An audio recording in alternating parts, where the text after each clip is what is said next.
right, well, I want to welcome everyone this morning on this, the first in a series of webinars that we're going to cover on the different dimensions of board performance that are assessed in the board checkup.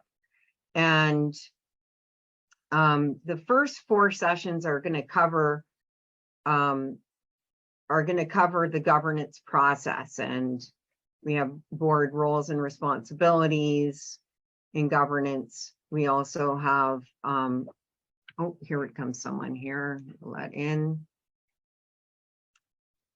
I'll just hang on for a moment here. Hello, good morning or afternoon, depending on where you are, Rita.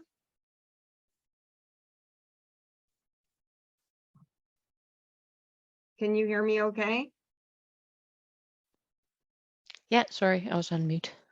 Okay, great. All right, well, I'll just sort of back up. I'll just back up again and just welcome you this morning. Hi, Mel, just going to start here. Let me say I'm Yvonne Cafik, and I'm a clinical faculty member in the University of Buffalo School of Social Work. I'm also on the faculty at the School of Public Administration at the University of Victoria, and founder of a board checkup. And just by way of a background, last month we did a series about where board checkup emerged, how it evolved as a research intervention into a big problem, a growing problem around underperformance of boards of directors. And really, you know, what could be done, you know, in addition to a whole industry that has developed around it to improve it. And so last month I shared, we did a webinar really on that problem, the board checkup itself as an intervention, and the research that has flowed through it. So I'm not going to touch on that, but I'm happy to share that information with you if you require it. Now what we're going to do, since we sort of covered the bigger picture on board effectiveness and you know, approaches to improve it, we're going to now take every month look at different sets of issues that challenge board effectiveness in the governance process or in factors that affect the governance process. So this month, we're talking about board roles and responsibilities in governance. And so this webinar is really going to follow some of the issues that are assessed through the board checkup. And we'll look at what those issues are. And we'll also look at the research, the extent to which the thousands of people who have used the checkup actually rated these as problems or not, and which were the most salient for their boards. Then we'll talk about why these issues tend to exist in boards. There's some theories about them, and we'll reflect on those and see, you know, what your opinions are, and then really what from the research, what have boards done to address these issues, sort of changes they've made in response to them, and then we'll sort of provide throughout opportunities for reflection. So feel free to raise your hand. I can see you in this window, and to stop me at any time, and I'll do pauses. But if you have any questions or want to any comments, we can stop for that. I'm going to do a recording of this after, just sort of on my own, that we can keep and share, so we won't have to worry about sharing this. I just wanted to have a recording. We may draw some something from it. So any questions or comments before we begin? Nope, sounds good. I'm interested. Sorry, go ahead, whoever it was. Oh, no, just said that. No, I think she was good, Mel. What were you interested? Well, who's got the floor here? You do right now. Okay. Will you be doing a review of the uptake on the board checkup by segment? I'm only going to focus on this one dimension of assessment through the checkup. I'm not going to go to the larger assessment because I did that last month, but I'm happy to share that with you. Sure, please. Okay. Yeah, Yeah, I have some other things that I want to speak to you about aside Sure. from this, because I'm quitting my governance practice. And I've got a lot of resources on SurveyMonkey. Okay. Well, let's talk after about that. That sounds Yeah. really great. All right. Well, let's begin then on this topic. So we look at board roles and responsibilities, and really these are the duties, the legal duties that boards must perform because they are legally responsible for the actions of the organization. So in this regard, the role of the board is a fiduciary and ensuring that the organization does what it was created to do. So it advances the mission, it's compliant with the laws, it operates in a responsible fiscal manner, and ensures that it's moving in the direction that it's supposed to strategically, and has enough resources to do that. So some of the issues around board roles and responsibilities have a lot to do with when there's a disconnect there between the mission and strategy and resources and finances from the overall perspective. And so one of the good governance practices is to boards ensure that budgets and other information are aligned with or presented with in the context of the mission and the strategic priorities of the organization, and that risks are analyzed along with the board's responsibilities to them. Now, some of the issues, and we cover these when your boards, if you signed up for the checkup, you know that there are a set of items. These are the first set of items in the instrument around board clarity. And so what the board checkup does, it's just a diagnostic to surface issues in this area. One, about how clear the board is about its own role and its role in governance, and it assesses whether the board and the CEO are sort of on the same page in terms of the authority that they each have. It also surfaces issues in that what I just talked about around planning, whether the board is involved in strategic planning or whether it's a rubber stamp for plans that are brought to the board from management, whether board decision-making and how it exercises and where it exercises its authority. Is it getting too involved in matters that ought to be made by management? And then finally, about board clarity about those legal liabilities and those legal responsibilities and the protections that boards have against them. So these are items that are in the board checkup. And what I want presenting here, if you can see, these are from the research, the board member perceptions of the extent to which these issues exist in their board. So we're almost, over 7,000 individuals have assessed their boards.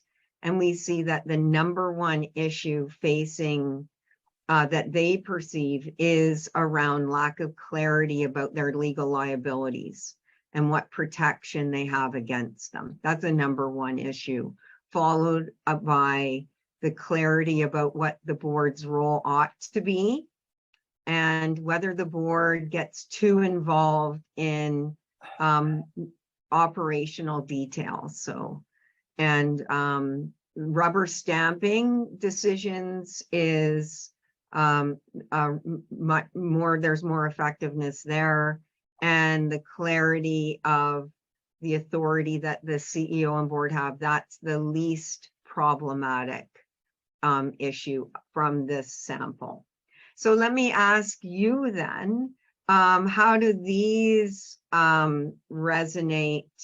I put these sort of in priority order now, that same challenge. How do these resonate with your, in your experience with the boards you're either on or have interacted with? I'll just pause there.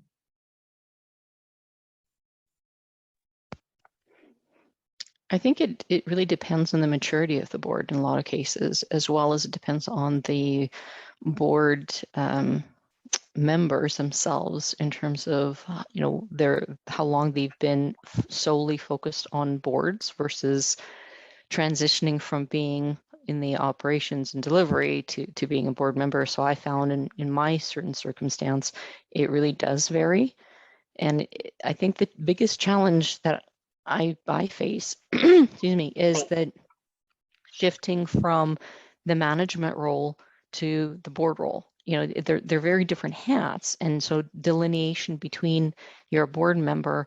Now you've got to be cognizant of what those roles and responsibilities are, which are very different than being, you know, in the management space. So I think they're very much align, but I look at the prioritization based on the maturity of the board as being the primary driver. Okay, great. Yvonne, have you a stratification of those numbers for different sizes of boards? Well, I haven't in this presentation, but yeah, we do Okay. that. Yeah. Otherwise, it's consistent with my my findings early on in my research when I was looking at governance do's and don'ts. Okay, so, you know, Rita, you sort of answered this question. Why do you think they exist? And it just depends, right? There's lots of different factors.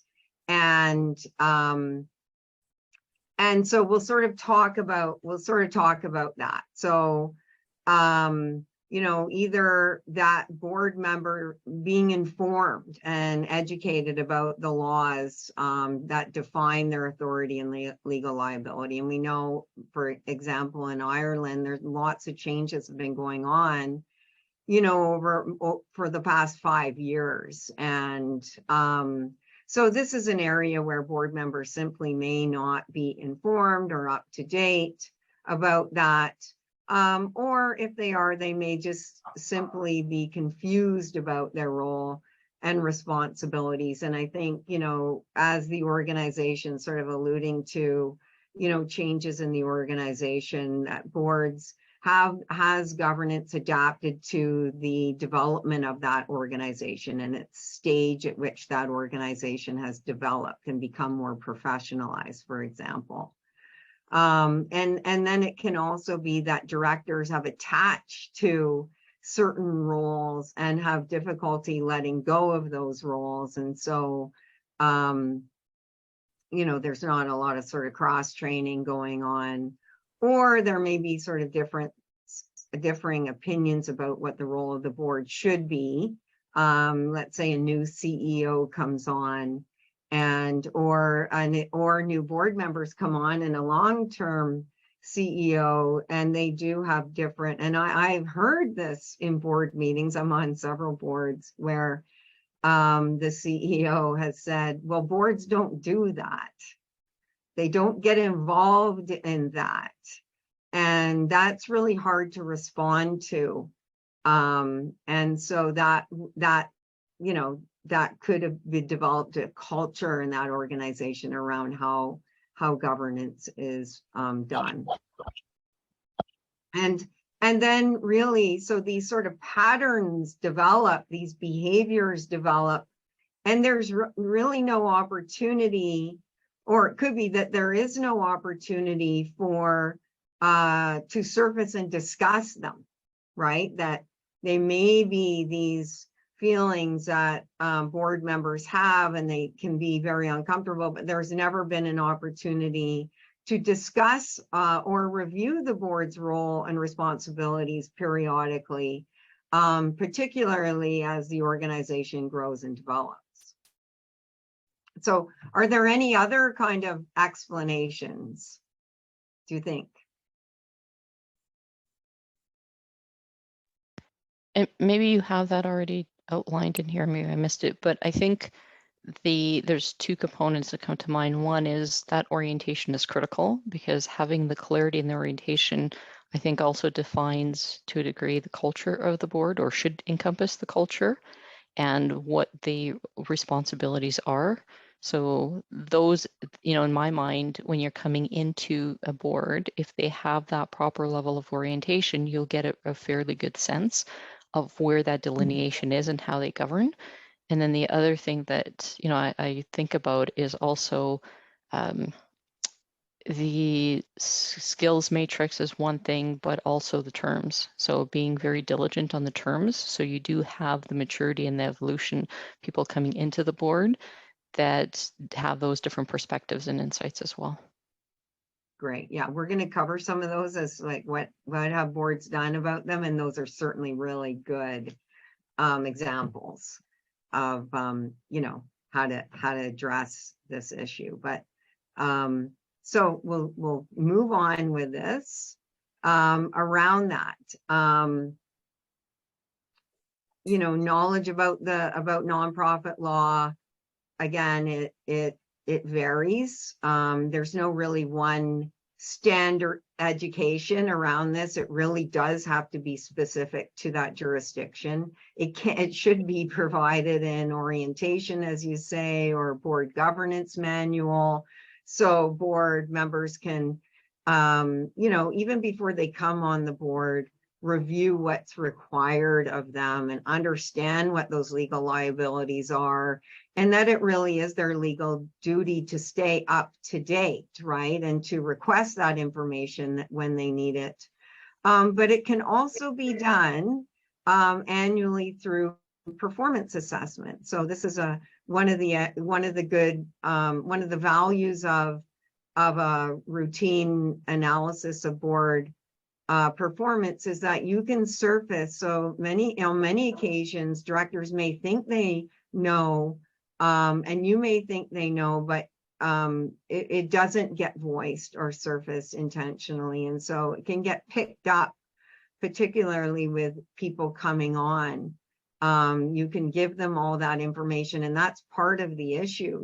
We had asked ourselves in the beginning, why is board effectiveness such a problem when so much information exists about how to be an effective board? And it's really the process of surfacing those issues and talking about them, rather than just providing the manual, just scheduling the orientation. That it really is requires additional steps. And so all of these things, I think, are super important to put in place in terms of practices to ensure that at the very basic level, that the board does understand its role as a fiduciary, and also understands the roles that the board plays. So if you remember, the second issue is, what is the role of the board? The most salient and frequent issue that comes up. What roles do boards play in nonprofit organizations? And getting clear about those as well, not just those legal liabilities and protections. So let's talk about some of them. Around what are boards? So the board's role in governance, what are boards responsible for? And, at the very top line, that mission, values, goals, and priorities, setting those, and then being responsible for how that's working out. So how effective is the organization? in achieving those goals, and having those mechanisms and those assessments in place. Understanding and engaging in fiduciary governance and oversight and assessments of risks. And in all of my study of this and review of cases where there have been failures, a lot of it tends to come down to difficulty, or, in theory, boards have different roles. So as a fiduciary, the board's role is to ensure the interests of principals are advanced, and that agents and principals have different interests.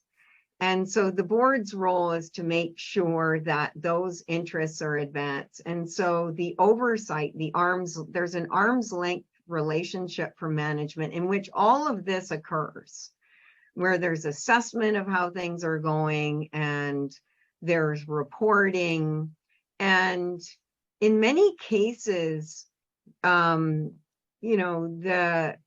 other theories about boards that the interests of both principals and agents and owners are advanced when there's a very close relationship between the two, and in the implementation of strategy. And so in a way, there's sort of this dance between when we have to be at arm's length and when we are together as a team. And that's a really difficult dance to learn. And sometimes we can get all in on fiduciary and be so arm's length that we can't actually develop the relationships to advance the mission and those goals collaboratively. And on the conversely, we get so close and so much trust that we don't fulfill this fiduciary role well. And so it seems to me it's these different roles that the board has in carrying out these responsibilities. Sometimes they're close, sometimes they're distant, and learning how to do that professionally in a way that really benefits everyone. So that fiduciary role is really necessary, but also having that clear strategy. Of course, selecting a CEO and evaluating their leadership competency, representing the interests of principals, and building relations externally to make sure that those interests are also represented and brought to the table, and making sure there's enough resources and that they're used well, and that there are systems in place, efficient and effective management systems in place to make sure that there's no resources wasted. And then finally, around the board's own due diligence around assessment and improving itself to ensure that all of this is taking place. And that sort of goes back to the orientation that you have and all those other and performance assessment. Those are all part of self-management.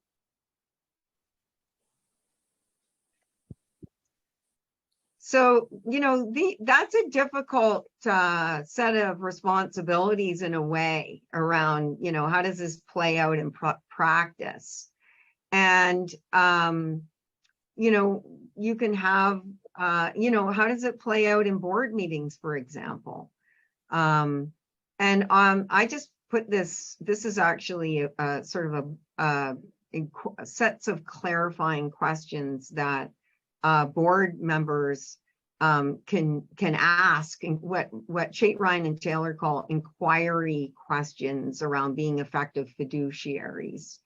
And I use Bloom's taxonomy just to, in different dimensions, depending on what it is, if the board or a board member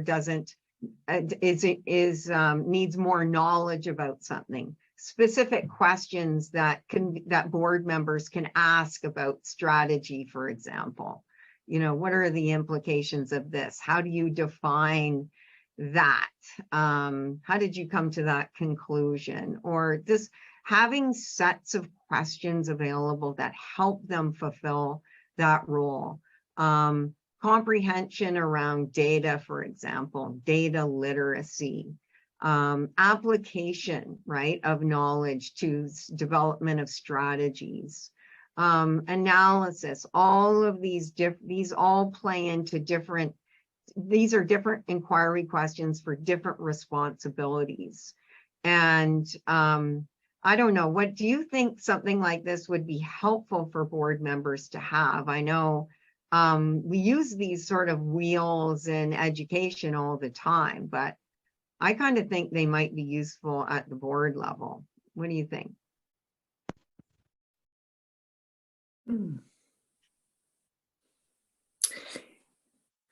Yeah, I think it's, sorry, Yvonne, I came off camera because I think there might be a delay. So Okay. I thought it might speed up the connection. But yeah, I think it's great because I think one of the challenges often is, particularly when you're looking at a strategy, is connecting the dots.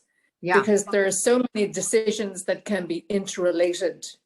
And sometimes what, comes before you is, what is maybe an operational decision, but really has a long-term impact, and we need to consider that. And in fact, it struck me just in your earlier slides that maybe what's even missing there is maybe the vision piece, because a lot of challenges are, you're just looking at the short term, whereas really you need to be kind of looking kind of 3 to 5 years out, although you may not be able to control it. And, no one would have guessed around COVID and all of these things.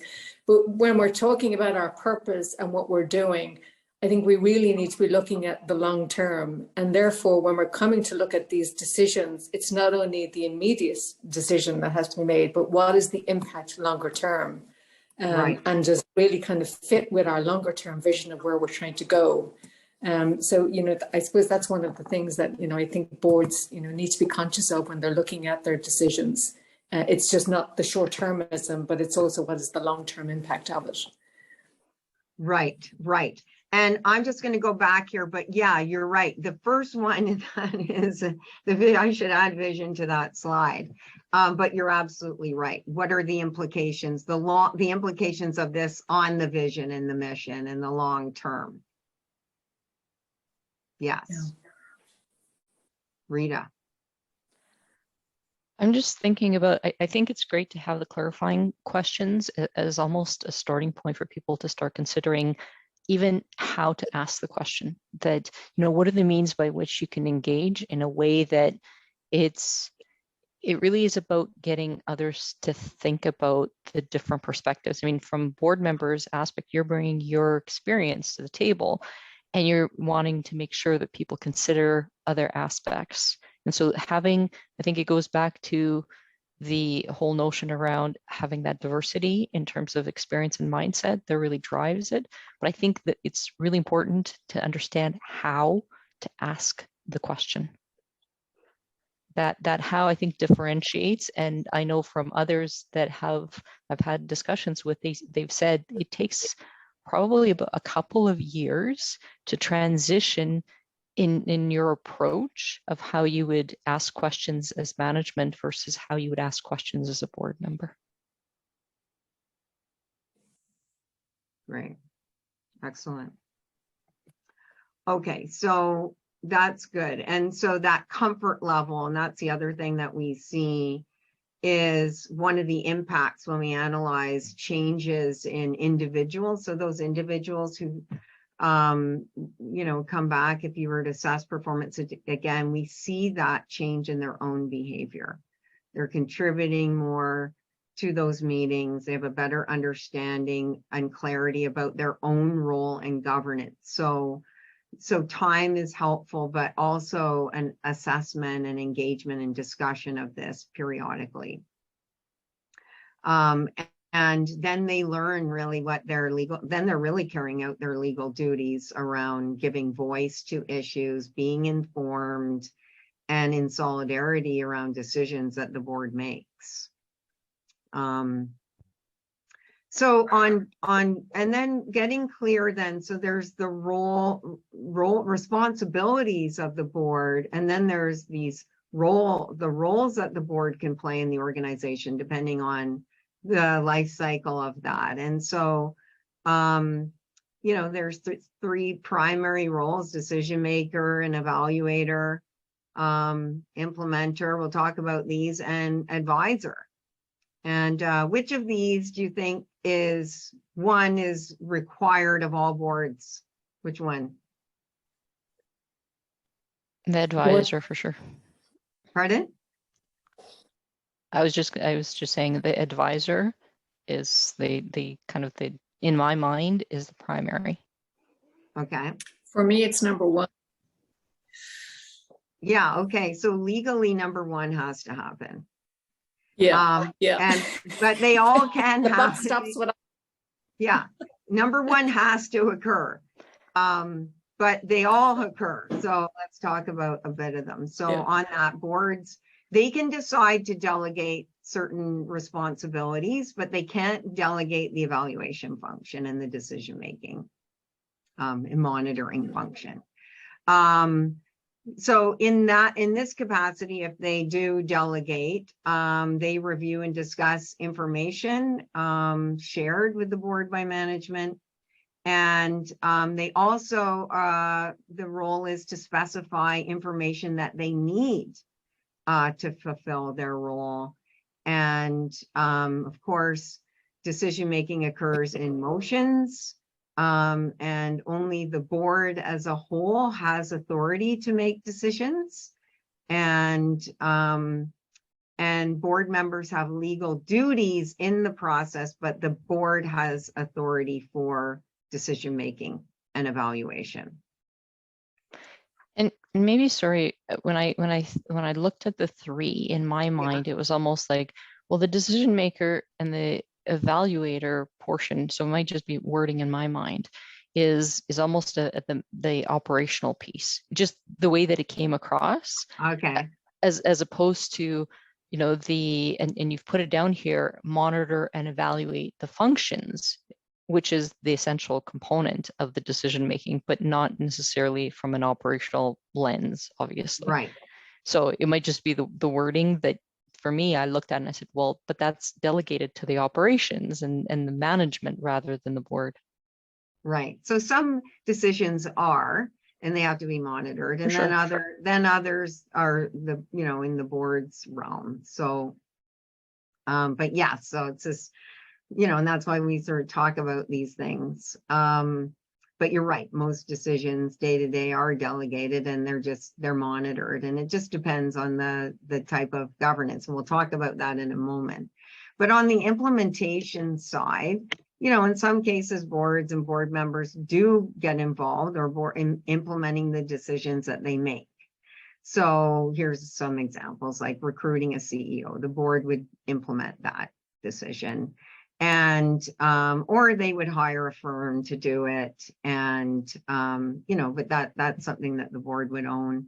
They would, many get involved in fundraising, external events, and so on, to because that bridge to the external environment, to make sure there's enough resources. And then around advocacy and outreach, boards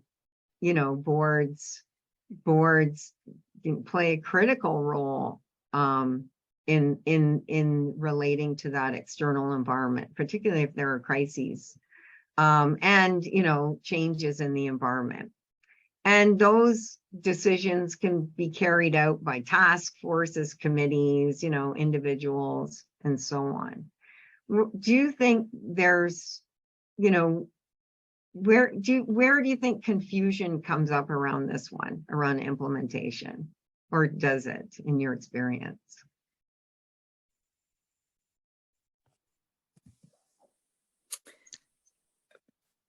Probably the fundraising piece. In terms of, how involved you get. And and it's also just trying to, a lot of board members are brought on because of their connections and because of their network. And you're also be conscious of, conflicts of interests and, not getting too involved in you know, the operational piece, or even, you know, just how do you, you know, leverage your, you know, connections and so forth, and be involved in these activities while also staying on the right side of governance. Right. And Conflicts. yeah. Mel, good. Those are good. Excellent. And they come up all the time. You're muted, Mel. Okay, not anymore. I just want to come back to Rita's point. All of this stuff is transactional, and it depends so much on the stage of development of the organization. If it begins, a beginning organization is often an operational board or a management board, and it transitions by state. So trying to nail it down as a generic is very difficult. Right. I'm going to get to those different types of governance models, because it does depend, right? It depends on the model of governance in that stage of organization. But even so, even when a nonprofit, let's say, professionalizes and moves away from that sort of all volunteer working board, you know, what is the question? What is the board's role in fundraising, for example? Is it, you know, that's usually we're going to come to the fundraising and resource development session in 2 months' time, but there's a lot of confusion about the board's role in fundraising. That depends on it's entirely government. Can I just offer a couple of metaphors? One that's very useful for me is that the board chair is the conductor of the board. The manager, the CEO, is the conductor of the management, basically the organization. And I found one comment by Francis Ford Coppola, who was the godfather, Apocalypse Now film producer. He was asked what the difference was between a good board or a good movie and a great movie. And he said, getting everyone making the same movie. And so that has a lot of and I think that's one of the place where everyone sort of needs to get to, is being on the same page, whatever the board's engagement is, and we'll talk about that, but being clear about that. Advisor. So on the advisor, so yes, the board does play an advising role, and so do board members. Expertise, sharing expertise and information, providing specific professional advice. And, you know, all the boards I'm on, it's not going to be a surprise what committee I am on and what I am asked to do on the board. And I do that, and I'm happy to do that, or I'm called in on, let's say, like what Jacinta just said about COI. That's a big area of confusion as well, right? I mean, a board can't have conflicts of interest. I've been a fly on the wall of lots of those conversations, and that's just not true. They need to be declared, and board members, because of their connection, are brought onto boards connections for those and for these purposes, right? Their knowledge and skills and connections. And as long as conflicts are disclosed and properly handled at the board level and managed and entered into minutes, for example, then there's really no real issue that regulators expect that to be the case. They just don't. There are policies and procedures to be followed, but they do benefit the organization, and they should benefit the organization. So that's a whole area where there's some confusion about that with board members, for example. They can't have any. But they will have them because of who they are and why they're brought onto the board. And yes, the organization should benefit from their knowledge and experiences, and including, you know, not just professional, but personal experience, right? Maybe we're diversifying our board composition more and more, and you're being more representative of the community that the organization serves. And so you're going to have different experiences, and knowledge will be different, you know, depending on who those individuals are, and the perspectives that they're sharing. So this is certainly also required, but legally not required. On the treatment side, so a lot of mention of things, again, so we had the orientation, those kind of practices, good governance practices, assessment can be put in place, but also understanding models of governance and whether they're appropriate to the stage of that organization. And so, you know, we talked about, you know, the working board, sort of we'll talk about each one of these and when they're appropriate and when problems arise. And oftentimes, you know, you'll start out in one, and as the organization grows and advances, that the model changes and the board becomes less and less involved in operations, and more their role is really strictly governance. So just talk a little bit about each of these. So probably no surprise, you set the direction, and you implement and you manage the work of the organization. And these boards and the individuals, the volunteers who lead them, are very committed, very knowledgeable about that organization and how it works. But not surprising, meetings tend to focus on operational matters. And I've been on many of these organizations and have to, you know, and have sort of privately done a ethnographic review of any issues that we've ever talked about that are governance, to make sure that we cover them, you know, from understanding the bylaws. All of those legal requirements tend to be far from the conversation. And of course, these are appropriate in early stage or all volunteer organizations.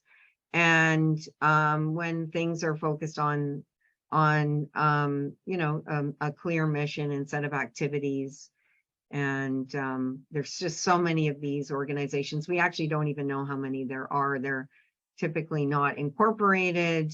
They're voluntary associations, and they're not counted in any of the sector statistics, but there are many, many of them. Risks of these, of working boards, when you do bring on some staff. So maybe you hire an ED, you have one paid staff, or you or administrative staff. And this can be, there's so many case studies. I love the Board Source case study book of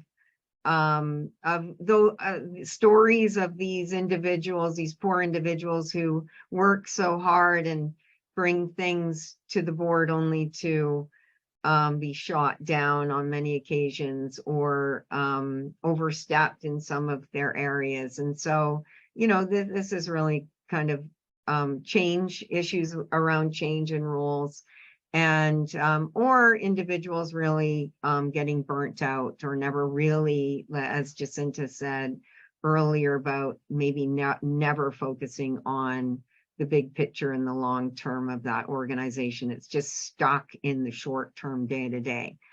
They work well when everyone is clear on who's doing what and what's important, and when those governance issues can be teased out and there's planning. I'm on a board, I've been on a triathlon board because I'm involved in triathlon. I decided to join this board 5 years ago when I moved here, because I wanted to be part of the community and make a contribution. And this was not an easy task, teasing out the governance issues and planning, but we did it over COVID. And I always feel that this one, you know, by sort of disrupting the status quo with a new plan and priorities, it's really hard to move this along to implementation. And particularly in this kind of organization, really, really tough to rally people around something new. So any thoughts on this or experience with what I'm talking about here? Hockey Canada. Yeah, we have a lot of issues in Canada. So, yeah, absolutely. And that's not a working board either, but it acts like a working board, and it's not appropriate to the stage of that organization's development. So I've done consulting work for them, and they got more problems than what's been in the news, I'll tell you.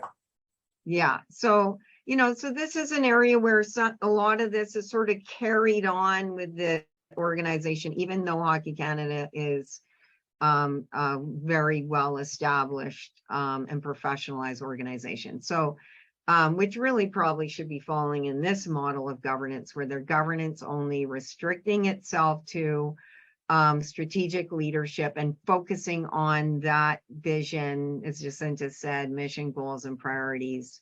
And decision-making and evaluation are the primary role of that board. So Jacinta, is MS Ireland a governance-only board?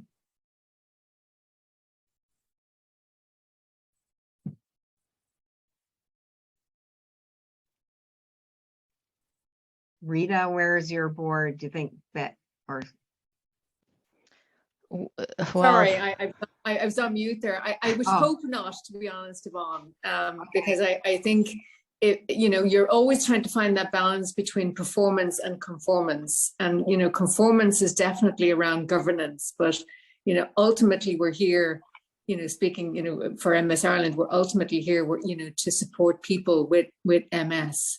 And that's really about advancing our services and advancing our strategic ambition. And, you know, I suppose it's interesting also kind of looking at this, because when people come onto boards, or when you're bringing people onto boards, you're really bringing them on because of their skills, not necessarily to fit a role of governance. And I think that's also kind of one of the challenges here is, you know, I think if you had set out the role and even gave somebody a spec based on the governance requirements, I think you would find it very hard to get people to come onto boards, you know, particularly when you're trying to really attract people based on their skills and what they can kind of bring to helping you achieve your strategy and helping you achieve your vision. Right. But it is obviously a reality that, you know, governance is such, you know, a key part of being on a board. And certainly because we're highly regulated here in Ireland, you know, sometimes it often feels like the medicine is killing the patient, because you spend so much of your time in admin and compliance. And that's, you know, certainly where a disproportionate amount of time is taken up at board meetings. Right. You know, where really, you know, you want to spend more time looking at, you know, what is the kind of strategic aspects of this, and how are we going to advance our services, and how are we going to, you know, impact the lives of the people that we're here to serve. That's really the more interesting part. And that's really where you're bringing on people with skills, you know, to help with those discussions. But, you know, it's just unfortunate that a big part of being on a board is around, you know, the governance piece. And I say governance in the context of compliance and not necessarily the performance piece. Right. Okay. Well, remember, in this one dimension, it is focused on a lot of the compliance pieces, and other ones that will change, which makes governance complex, right? Yeah. But on this model, usually when it's strictly confined to governance, these are larger organizations with complex services. They're very mature. They have full staff, trained managers that have the skill sets around management of that organization. And that information systems are in place in order to provide that evaluation and making sure that, you know, the mission, the vision, strategies advance, where there are issues, all of those would be sort of conversations in this kind of boardroom. There wouldn't be a whole lot of engagement and implementation, for example. There would probably be advice. But the risks of this type only are becoming a rubber stamp. So if we see that issue come up on the assessment, that's where that issue comes. That may be more likely to surface in these kinds of governance models. And Mel, we do assess the governance model type in our impact assessment. But other risks are when, like you say, when the people you bring on may not be knowledgeable enough about governance or about the business of the organization to provide that kind of evaluation and make those decisions. Or the board becomes disconnected from what the organization does, right, at a distance. And as you mentioned, the needs and people who have MS. Or there's some, you know, disconnect between management and staff and the board, and we see that happening. That happens a lot as well. And in fact, one of our case studies where one of the nonprofits, when they involve the staff and management in assessments of board performance, and that helped them get on the same page as the board, and that helped build a relationship with the board. Or the board just becomes so inflexible within those boundaries. And, you know, then the effectiveness is around those shared levels of understanding between management and the governance, and levels of policy and issues and that can be surfaced and discussed, and having all of those systems in place. So it isn't so onerous, right? As all these regulatory requirements come into play, you know, really does strain and stress the resources of the organization. So, yeah. I've come to the conclusion that there are no governance or management or working boards in a pure sense. They are primarily, and for example, where would you put Carver's model? It would be the most extreme in a governance. Yeah, it'd be governance only. Yeah. And then corporate boards are a totally different thing. So this is one of the models in Mel's book, the mixed model board, whereas you're not pure working and you're not pure governance, you're somewhere in the middle. And so, you know, then the board really does need to be clear about, you know, where, when, and how board members should get involved, or the board gets involved, and having that clarity of communication between board and management to discuss sort of gaps in operations or authority and responsibility, and that meetings should focus on governance and even in those cases, and leaving sort of operational issues to committees. And I'll give you an example of this.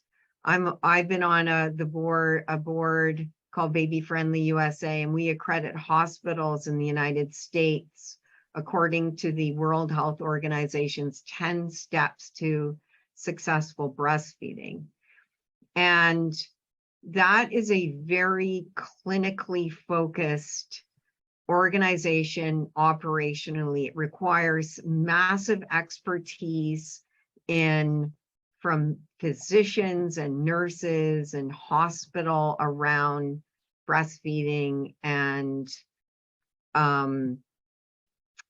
the implementation of these 10 steps to accredit hospitals around this. So of course, all the board for the first 3 or 4 years I was on this board, every committee was an operational committee, and there was no governance really going on at all on this board. There was no strategic plan. There was no audit committee. There was no fiduciary, very minimal. And so we were really at risk. And so over the years we've shifted, but that was required. So it's not that the organization doesn't require it. It's just we've repositioned those committees as committees, and ensured that there's a report within the overall bigger picture of the organization, and that, you know, within the advising function, some of those committees are purely now advisory for the CEO,